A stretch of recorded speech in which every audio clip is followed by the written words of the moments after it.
Shalom, senang sekali kembali saya dapat menyapa Bapak dan Ibu Saudara sekalian. Bagaimana kabarnya? Saya harap kita semua dalam keadaan sehat, supaya tetap dapat melaksanakan aktivitas dengan baik. Sesaat lagi kita akan memulai ibadah kita. Ajak sanak keluarga kita, saudara, dan semua yang ada di rumah untuk beribadah dan memuji Tuhan bersama. Sebab lebih baik satu hari di pelataran Tuhan daripada 1000 hari di tempat lain. Buka hati Anda dan terima jamahannya. Selamat beribadah, Tuhan Yesus memberkati. Shalom jemaat Tuhan dimanapun jemaat Tuhan berada. Kita kembali lagi beribadah bersama-sama memuji dan memuliakan nama Tuhan. Kita berdoa terlebih dahulu. Bapa, kami bersyukur untuk anugerah-Mu yang besar dalam hidup kami. Kami mau memuji dan memuliakan nama Engkau di dalam nama Tuhan Yesus. Haleluya. Amin. Semua siap bersukacita? Datanglah dan bersata.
Kami tahu bahwa lebih baik satu hari di pelataran daripada 1000 hari di tempat lain, Bapa. Ini hidup kami serahkan dalam tangan Kau, Tuhan. Ini yang kami rindukan. Kami merindukan pelataran-Mu, Yesus.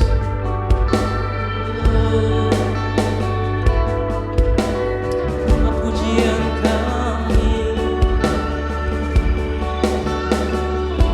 persembahkan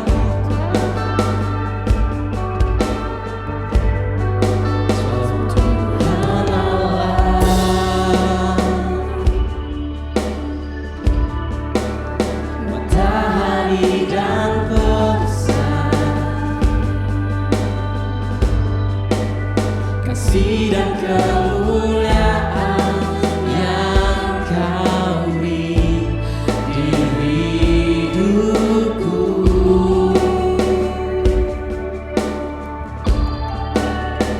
Tuhan Allah,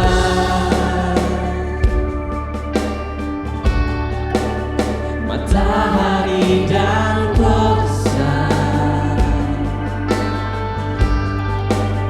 kasih dan kemuliaan yang Kau beri di hidupku.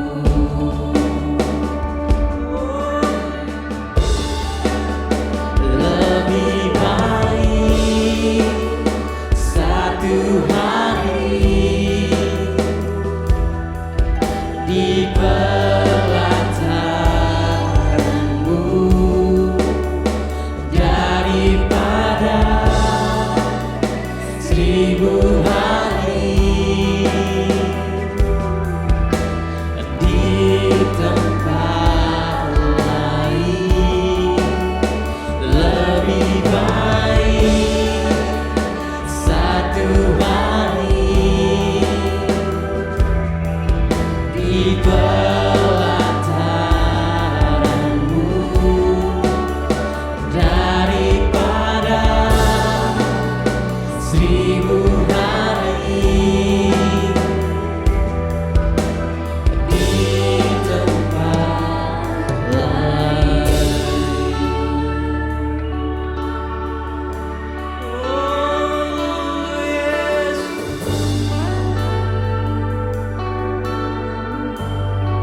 Sebab Tuhan Allah, kasih Tuhan dari dan besar, baik dalam hidup kami, Yesus.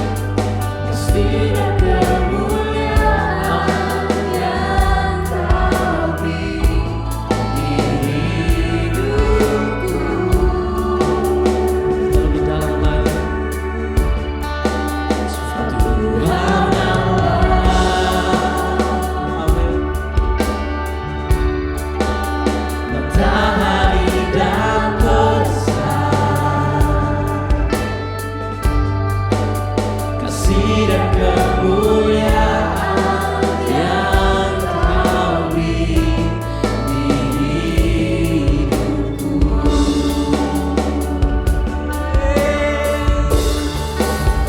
Lebih baik satu hari di pelataran-Mu daripada 1000 hari di tempat lain. Lebih baik satu hari di pelataran-Mu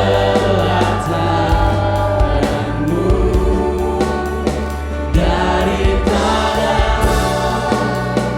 1000 hari di tempat lain. Terima kasih Tuhan.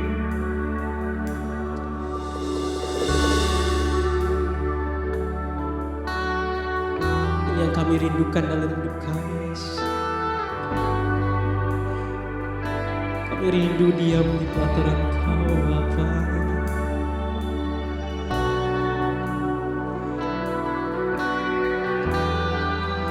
Kerinduan kami Yesus. Lebih baik Tuhan,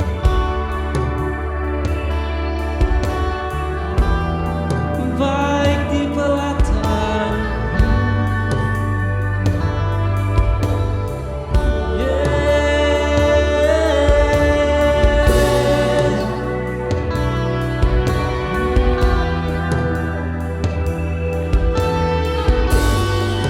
Makasih Tuhan,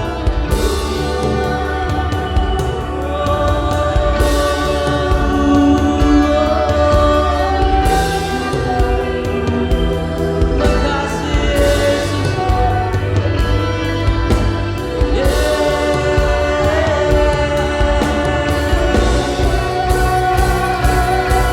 Haleluya Tuhan, sama-sama katakan makasih. Lebih baik satu hari di pelataran-Mu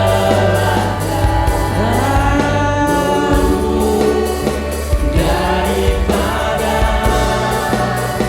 1000 hari di tempat lain. Lebih baik satu hari di pelataran-Mu daripada 1000 hari di tempat lain. Makasih Tuhan, makasih Tuhan anugerah-Mu, untuk kebaikan-Mu yang besar dalam hidup kami. Makasih Yesus,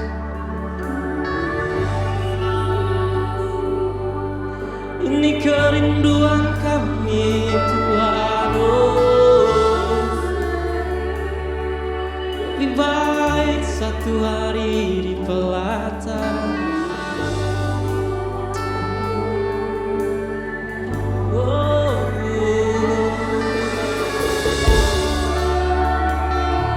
Mari jemaat Tuhan dimanapun jemaat Tuhan berada, naikkan setiap pujian kita pada Tuhan, naikkan setiap penyembahan kita pada Yesus yang besar, Yesus yang dahsyat dalam hidup kami Tuhan.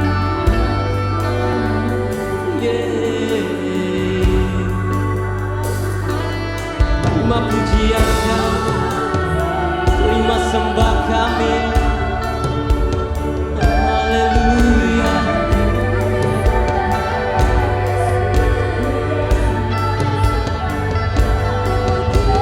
Haleluya kami Yesus.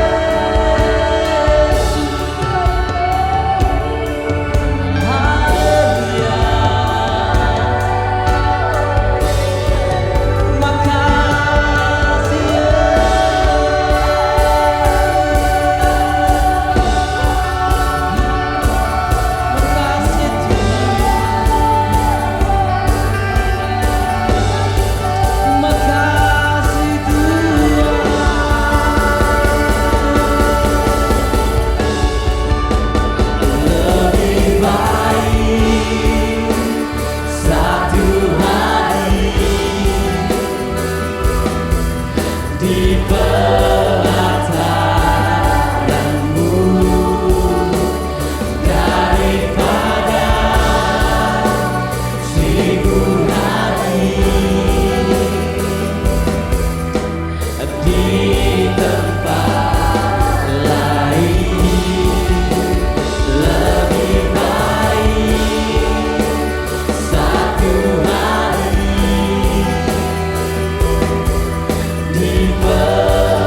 kasih dan kemuliaan yang Kau beri di hidupku.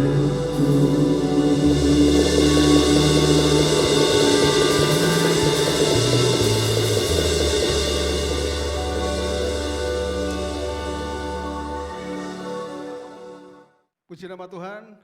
Sebelum kita mendengar firman Tuhan, mari kita akan berdoa terlebih dahulu. Mari kita berdoa. Tuhan Yesus, kami bersyukur kami kembali diberi kesempatan oleh Tuhan untuk kami belajar akan kebenaran firman-Mu.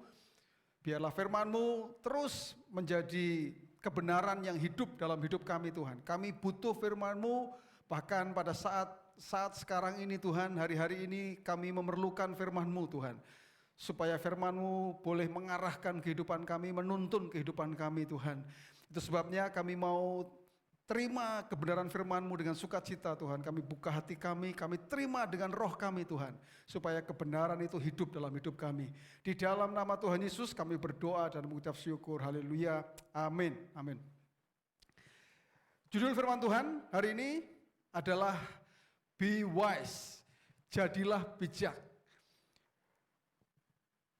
Minggu yang lalu kita belajar bersama, tools yang kita pakai atau perlengkapan yang kita pakai ketika kita menghadapi kehidupan normal baru, ada tantangan yang baru.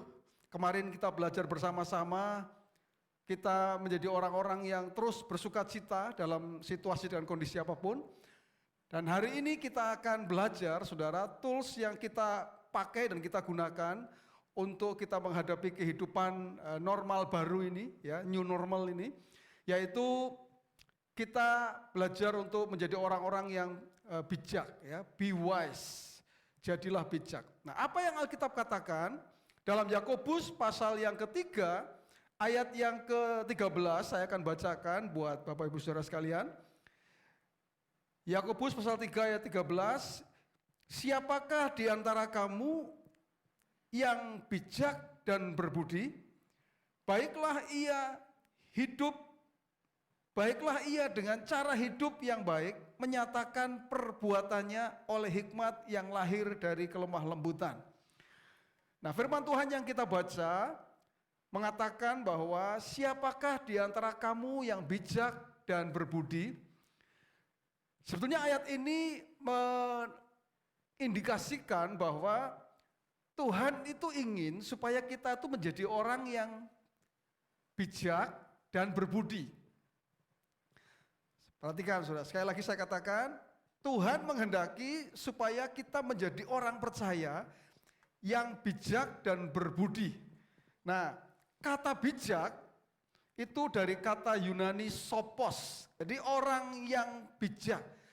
Kalau berbudi, ya, kata berbudi itu berasal dari kata Yunani epistemon, orang yang berbudi. Artinya orang yang berpengetahuan dan orang yang berpengertian. Jadi orang bijak ini, saudara-saudara, itu memenuhi 3 hal ini, yaitu punya hikmat, punya pengetahuan, dan punya pengertian. Ya, dari kata ini, dari kata bijak dan berbudi. Nah, Tuhan ingin supaya kita menjadi orang percaya yang wise, ya, khususnya dalam menghadapi situasi dan kondisi hari-hari ini. Nah, saudara, apa yang firman Tuhan katakan, saudara, tentang orang yang bijak dan berbudi? Kenapa kita penting untuk kita menjadi orang yang bijak dan berbudi? Karena inilah yang dikatakan oleh firman Tuhan. Firman Tuhan mengatakan bahwa orang yang bijak dan berbudi memiliki cara hidup yang baik. Tadi firman Tuhan mengatakan demikian, saudara, saya bacakan ulang ya, saudara ya. Siapakah di antara kamu yang bijak dan berbudi? Baiklah ia dengan cara hidup yang baik. Jadi kalau orang bijak dan berbudi itu cara hidupnya itu baik. Nah, kata cara hidup ini dari kata Yunani anastrope. Anastrope itu artinya conversation, saudara, manner of life, ya, behavior. Jadi inilah arti kata anastrope, cara hidup yang dimaksud itu adalah conversation-nya, manner of life-nya, kemudian cara hidupnya atau perilakunya, behavior-nya, saudara. Ini kalau orang bijak itu semuanya itu baik. Nah, kalau bicara conversation itu percakapannya orang bijak itu percakapannya itu selalu positif, saudara. Tidak negatif. Jadi gampang sekali untuk kita melihat dia orang bijak atau tidak, saudara. Yaitu ketika kita melihat conversation-nya, kita melihat percakapannya. Kalau percakapannya itu negatif, saudara ya, dia memperkatakan yang tidak baik begitu, saudara. Ini menunjukkan bahwa dia bukan orang bijak. Kalau orang bijak itu percakapannya itu mengandung nilai, gitu ya, bernilai. Kalau dia bicara itu ada nilai kebenaran, nah ini orang bijak. Kalau disebut sebagai manner of life-nya itu bagus, itu hidupnya itu tertib gitu saudara. Kalau orang bijak itu hidupnya tertib, disiplin. Apalagi kalau menghadapi normal baru ini, butuh kehidupan yang tertib dan kehidupan yang disiplin. Kalau orang tidak disiplin di dalam kehidupan new normal ini, wah repot saudara. Karena apa? Karena dalam kehidupan yang kita hadapi ke depan ini, dalam kehidupan normal baru ini, dibutuhkan orang yang punya manner of life-nya ini baik, saudara. Ya, hidupnya tertib, disiplin, bekerja juga oke, saudara. Ya, jadi semuanya itu memenuhi ini tadi yang kita sebut sebagai manner of life-nya. Atau behavior-nya, yaitu tingkah lakunya, perilakunya. Orang yang bijak itu perilakunya pasti oke, saudara, pasti baik. Perilakunya itu bisa menjadi teladan, bisa menjadi contoh. Itu kalau orang bijak, saudara ya. Cara hidupnya itu baik. Jadi yang pertama tadi, kenapa Tuhan ingin supaya kita menjadi orang bijak dan berbudi? Karena orang bijak itu punya cara hidup yang baik. Kalau kita bisa punya cara hidup yang baik, maka nama Tuhan akan dipermuliakan melalui kehidupan kita. Baik dalam kehidupan kita pribadi, baik dalam keluarga kita, ya, baik dalam pekerjaan kita, bisnis kita. Kalau cara hidup kita itu baik, maka kita akan membuat nama Tuhan itu dipermuliakan. Dan itu butuh orang-orang bijak. Orang yang bijak. Orang yang bijak itu punya cara hidup yang baik. Nah, yang kedua, saudara-saudara, orang bijak itu menyatakan perbuatannya atau memanifestasikan perbuatannya itu berdasarkan hikmat. Nah, ini penting. Saya ingin katakan ini saudara bahwa kita ini butuh hikmat untuk kita hidup di dalam kehidupan ke depan yang kita hadapi ini. Sungguh saudara, kita ini betul-betul butuh hikmat. Nah, orang bijak itu akan menyatakan perbuatannya atau memanifestasikan perbuatannya itu berdasarkan hikmat. Tentunya kalau saya mengatakan hikmat di sini adalah hikmat dari Tuhan tentunya, ya hikmat dari atas. Karena ada hikmat dunia, itu berbeda saudara ya. Nah, siapa di antara kamu yang bijak dan berbudi, tadi firman Tuhan mengatakan, baiklah ia dengan cara hidup yang baik menyatakan perbuatannya oleh hikmat yang lahir dari kelemah lembutan. Kata hikmat itu dari kata Yunani, tadi saya mengatakan sophia. Ya, jadi kalau ada orang tua punya anak namanya sophia, nah itu berarti ingin supaya anaknya itu berhikmat. Ya, sophia itu artinya hikmat, saudara. Wisdom. Orang yang berhikmat itu akan disebut sebagai orang-orang yang bijak. Karena orang yang bijak itu memanifestasikan perbuatannya dari hikmat yang dia miliki.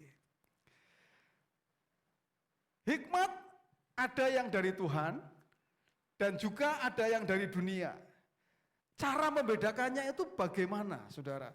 Cara membedakannya adalah dengan cara diuji. Diujinya oleh apa? Oleh firman Tuhan tentunya.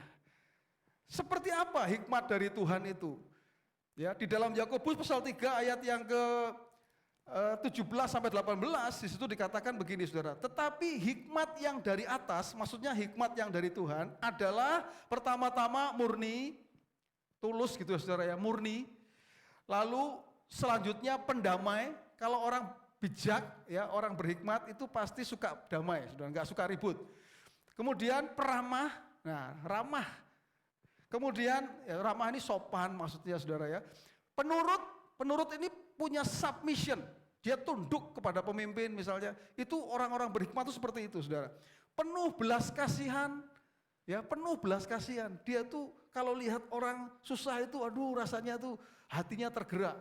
Ya, untuk apa? Untuk menolong, untuk memberikan bantuan, kita menolong. Nah itu orang berhikmat. Dan buah-buah yang baik, tidak memihak dan tidak munafik, saudara. Kalau orang berhikmat itu enggak munafik. Kalau ngomong A ya A, B ya B, C ya C, saudara. Bukan A jadi B, B jadi C, gitu saudara. Ini firman Tuhan katakan, ini hikmat yang dari Tuhan, saudara. Hikmat yang dari atas. Nah, dan buah yang terdiri dari kebenaran ditaburkan dalam damai untuk mereka yang mengadakan damai. Jadi hikmat itu kalau orang bijak ini, saudara, perbuatannya tadi dikatakan berangkat dari hikmat. Orang bijak ini memanifestasikan perbuatannya, perilakunya itu dari hikmat yang dia punya, saudara. Dan inilah yang ditulis oleh Alkitab, bahwa orang-orang bijak itu sukanya seperti itu, suka damai, dia sopan, ya saudara, dia penurut, penuh belas kasihan dan seterusnya. Nah, pertanyaannya begini, saudara. Ini yang penting yang saya mau sampaikan dari khotbah saya hari ini, saudara, adalah bagaimana cara mendapatkan hikmat. Ini kan penting, saudara. Ya, karena ini menjadi pertanyaan kita. Oke, saya ingin menjadi orang bijak. Kalau orang bijak tandanya punya hikmat. Oke, saya ingin. Bagaimana caranya mendapatkan hikmat? Caranya bagaimana, saudara? Yang pertama adalah caranya yaitu meminta kepada Allah. Firman Tuhan mengatakan begini, saudara, dalam Yakobus pasal 1 ayat yang kelima, itu dikatakan begini, tetapi apabila di antara kamu ada yang kekurangan hikmat, hendaklah ia memintakannya kepada Allah. Jadi kalau ada orang yang kekurangan hikmat, caranya bagaimana? Minta kepada Allah, saudara. Allah yang memberikan kepada semua orang dengan murah hati dan tidak membangkit-bangkit. Maka hal itu akan diberikan kepadanya. Jadi saudara, kalau ada di antara saudara hari ini yang kekurangan hikmat, Anda merasa saya kurang hikmat, minta, berdoa minta sama Tuhan. Tuhan akan memberikan kepada kita. Itu yang pertama, caranya minta. Yang kedua, caranya adalah penuhi hidupmu dengan firman Tuhan. 2 Timotius pasal 3 ayat 15 mengatakan demikian. Ingatlah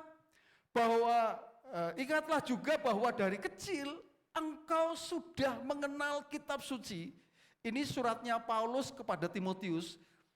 Ya, ini perkataan Paulus kepada Timotius. Ingatlah bahwa dari kecil engkau sudah mengenal kitab suci yang dapat memberi hikmat kepadamu. Jadi ternyata saudara, kalau Anda kekurangan hikmat, Anda butuh ini, namanya kitab suci, Alkitab. Karena di sini ya penuh dengan hikmat.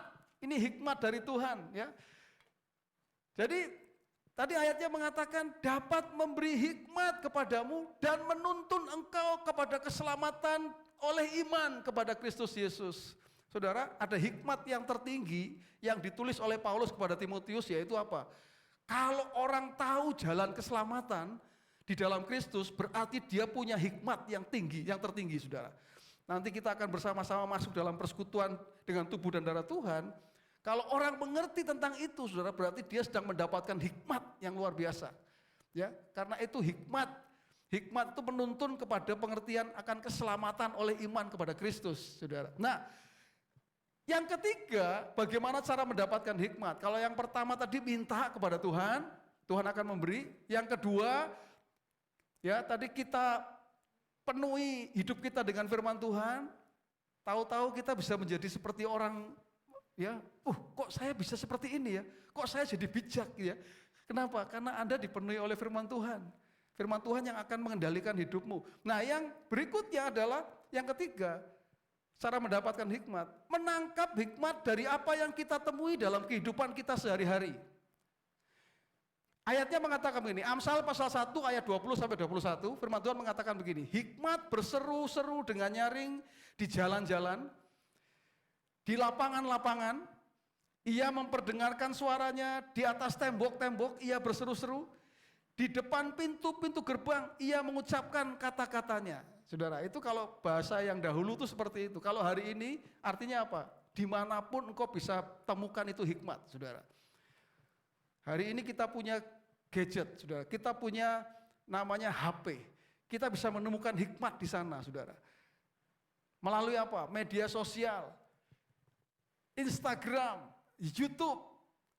Ya, saudara, hari ini kita sedang belajar hikmat. Kalau Anda sedang melihat YouTube hari ini, tayangan online service kita hari ini, berarti Anda sedang menangkap hikmat sesungguhnya. Jadi tangkap hikmat itu di mana-mana sebetulnya, saudara. Nah, itu sebabnya jadilah orang yang bijak, saudara. Karena Anda harus hati-hati. Ada hikmat yang di dunia ini yang kelihatannya baik, ya. Itu sebabnya harus diuji. Diujinya dengan cara dengan mengujinya dengan firman Tuhan. Tadi saya mengatakan. Contoh ya, saudara ya. Contoh, ini hikmat yang dunia itu kelihatannya benar, tapi kalau kita nggak hati-hati kita bisa keblinger, saudara ya. Kalau kamu dijahatin sekali 2 kali nggak apa-apa. Tapi kalau sudah sampai 3 kali kamu dijahatin, kamu harus balas. Kenapa? Karena kamu harus memberikan pelajaran kepada orang itu. Kelihatannya benar ya, saudara ya. Kelihatannya benar. Tapi Alkitab mengatakan apa? Sumber hikmat yang kita punya dari Alkitab mengatakan apa? Tuhan Yesus mengatakan, ampunilah orang itu. Kalau ada orang yang menjahati kamu, berapa kali pun kamu dijahati oleh orang, saudara, tidak berhak kita membalas. Karena pembalasan itu haknya Tuhan. Ini contoh, salah satu contoh, saudara. Lalu ada contoh yang lain. Ya, bohong-bohong dikit nggak apa-apa. Yang penting apalagi kalau bohongnya untuk kebaikan, nggak apa-apalah bohong-bohong dikit. Ya. Nah, ini orang-orang seperti ini gampang sekali untuk korupsi biasanya, saudara. Karena bohong-bohong dikit nggak apa-apa, mark up nota sedikit nggak apa-apa. Nah, ini makanya saya katakan bahwa ada hikmat dunia juga. Tapi kita mau supaya kita belajar dari hikmat yang dari Tuhan. Ya. Akhirnya, saudara, be wise, jadilah engkau orang yang bijak.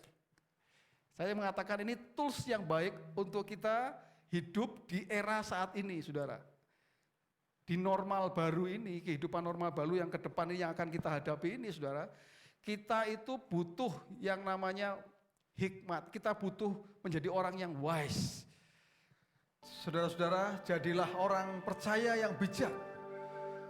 Maka kita akan bisa mengatasi tantangan dalam kehidupan normal baru yang kita hadapi di hadapan kita. Nah, saat ini kita bersama-sama akan menikmati persekutuan dengan tubuh dan darah Tuhan.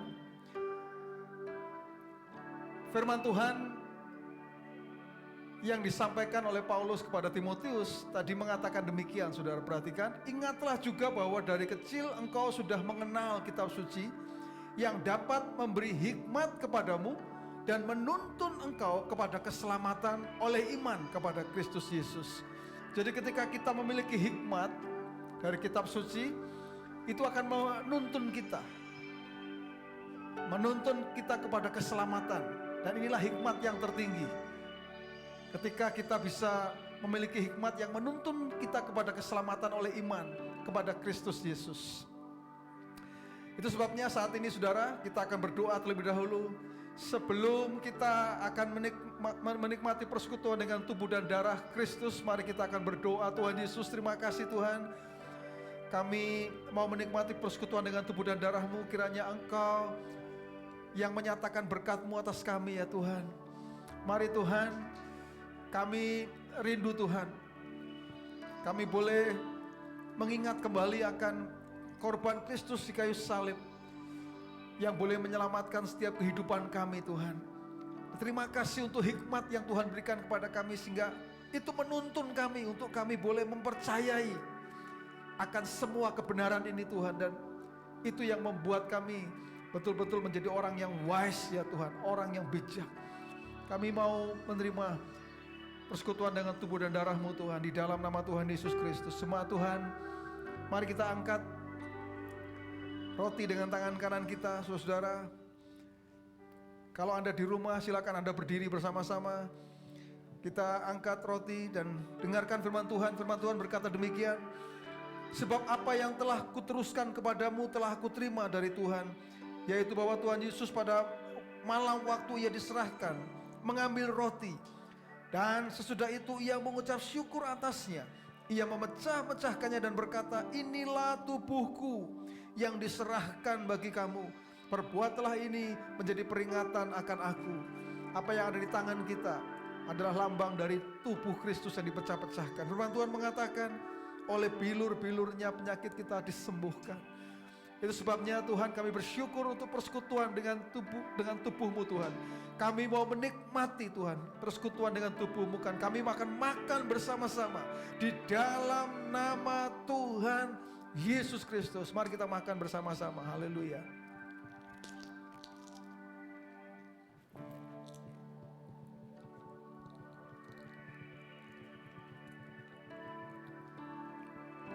Mari kita angkat cawan dengan tangan kanan kita di atas kepala, menghargai darah Kristus. Firman Tuhan berkata demikian. Demikian juga ia mengambil cawan sesudah makan lalu berkata, cawan ini adalah perjanjian baru yang dimeteraikan oleh darahku. Perbuatlah ini setiap kali kamu meminumnya menjadi peringatan akan aku. Yang di tangan saudara, yang di tangan kita semua ini adalah lambang dari darah Kristus.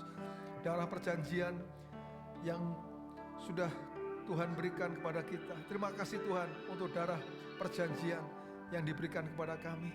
Terima kasih Tuhan Yesus atas keselamatan yang Tuhan beri melalui korban-Mu di kayu salib.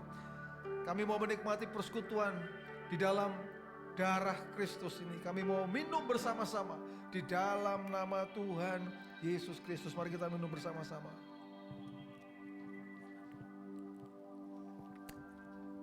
Haleluya. Mari saudara, kita mau sembah Dia. Kita mau menaikkan ucapan syukur kita kepada Tuhan.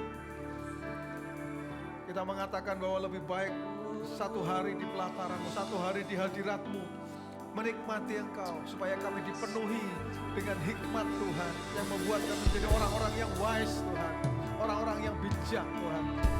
Mari katakan, lebih baik satu hari di pelataran-Mu daripada 1000 hari di tempat yang lain, di tempat lain. Lebih baik satu hari di pelataran-Mu daripada 1000 hari di tempat lain. Lebih baik satu hari. Kami berkata Tuhan, lebih baik satu hari di hadirat-Mu Tuhan. Kami boleh menikmati hadirat-Mu, dipenuhi dengan hikmat-Mu, dipenuhi Tuhan.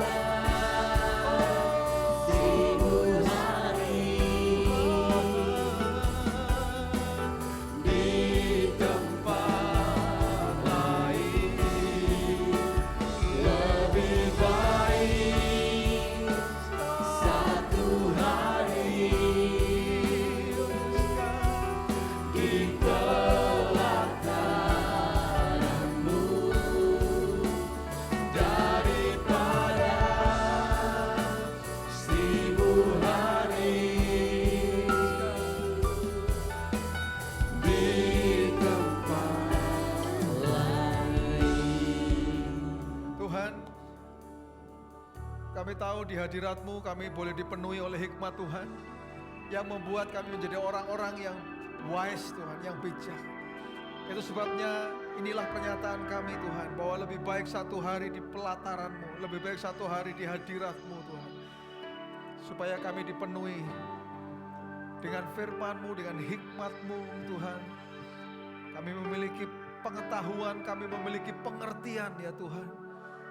Dan saat ini kami berdoa kalau ada di antara kami yang kekurangan hikmat, kami minta kepadamu ya Tuhan, penuhi kami Tuhan. Berikan hikmat-Mu Tuhan, hikmat yang dari atas untuk memenuhi setiap kehidupan kami. Terima kasih Tuhan Yesus, Saat ini kami berdoa untuk jemaat-Mu dimanapun mereka berada, di rumah mereka masing-masing, yang saat ini bersama-sama dalam ibadah online ini Tuhan. Engkau yang hadir di sana Tuhan, Engkau yang hadir di rumah-rumah tangga mereka semua Tuhan. Nyatakan Tuhan lawatan-Mu untuk setiap keluarga-keluarga umat-Mu Tuhan. Berkati ya Tuhan. Kami berdoa supaya firman-Mu ini boleh menjadi bagian dalam hidup mereka semua Tuhan. Kami perkatakan di dalam nama Tuhan Yesus, di dalam nama Tuhan Yesus, terus Engkau yang memelihara hidup mereka, Engkau yang menjagai hidup mereka ya Tuhan. Kami perkatakan sekali lagi Tuhan, Engkau Tuhan yang selalu bertanggung jawab untuk setiap kehidupan umat-Mu. Terima kasih jemaat yang dikasih Tuhan. Terima berkat dari Tuhan. Firman Tuhan berkata, Tuhan memberkati engkau dan melindungi engkau. Tuhan menyinari engkau dengan wajahnya dan memberi engkau kasih karunia. Tuhan menghadapkan wajahnya kepadamu dan memberi engkau damai sejahtera. Roh Kudus menyertai engkau mulai sekarang ini sampai selama-lamanya. Di dalam nama Tuhan Yesus, orang percaya katakan bersama, amin. Haleluya. Tuhan Yesus berkati kita. Haleluya. Haleluya. Haleluya, marilah kita hidup dengan tuntunan hikmat Tuhan. Biarlah apapun yang kita pikirkan, katakan, dan lakukan, semua dipenuhi oleh hikmat Tuhan. Tetap semangat dan tetap percaya untuk selalu melakukan hal-hal baik. Karena firman Tuhan yang akan menuntun setiap langkah hidup kita. Jangan lupa untuk selalu melakukan protokol kesehatan. Karena bila kita sehat, kita dapat melakukan banyak hal. Sampai jumpa minggu depan. Greater blessing.